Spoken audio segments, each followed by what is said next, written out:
دیگه خفن‌تر و نوستالژی‌تر از کباب کوبیده که نداریم. گاهی اوقات حتی آرزوی بچگیمون بود. اومده بودیم پیش عمو مهدی، گفتیم فیلم بگیریم یادگاری بمونه توی چنلمون.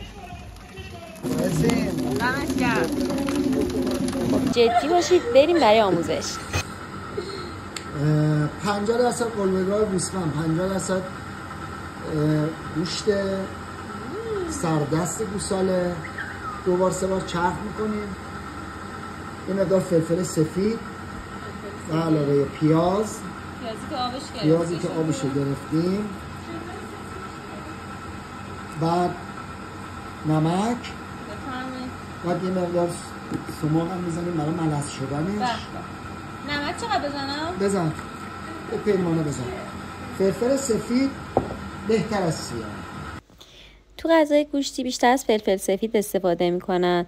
جفتشون از یه درخت به دست میان، ولی فلفل سیاه دونه های نرسیده است که از گل جدا میشه میزنن تو آفتاب خوش میشه، ولی فلفل سفید دونه های رسیده است که میزنن تو آب پوستگیری میشه و بعد تو نور آفتاب خوش میشه. طعم و عطرشون هم متفاوته.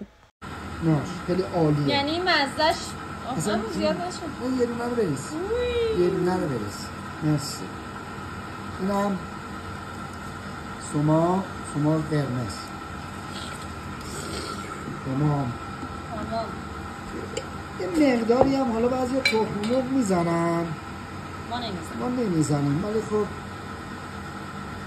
مقدارم من جوش میزنم که کار در بیاد. همین این شد مزاج ما. عالی خب همش میزنیم.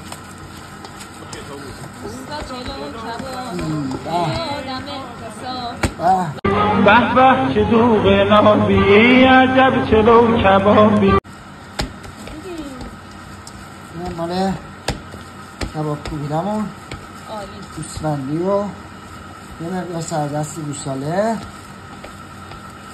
عالی، چسبندگی خوب میره رو منگل. اینم مالی ورز دادی گوشت و کوبیده رو شما دستات یه ذره خیس میکنی، یه مقداری برمیداری، حالا تو لوله میذاری رو کباب، میذاری رو سیخ به این ترتیب کباب رو سیخ میزنی.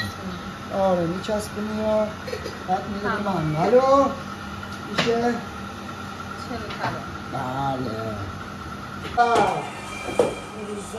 با تو زندگی رو باز قشنگی میبینم، شبا به یاد تو همه خوابای رنگی میبینم، چشم تو رنگ عسل توی چشم تو نگاه مثل شاهد غزل،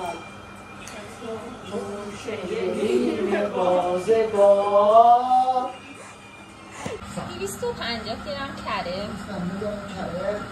سس گوجه فرنگی، اینا برای جوجه است. رب گوجه فرنگی بعد سس میشه میزنیم برای قاشق رو بده پسرم. گوجه بابی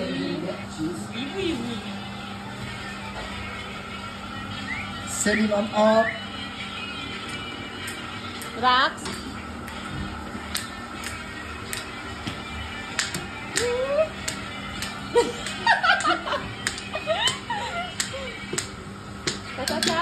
تتق دنبکی رو باش ویالون زنه وسط آموزش مومینا جان این سس جوجه است که از گوجه فرنگی 3 تا قاشق یا 4 تا قاشق غذاخوری رب گوجه فرنگی میریزی، یک کره 250 گرمی به علاوه فلفل سیاه، نمک، یه ملاقه روغن.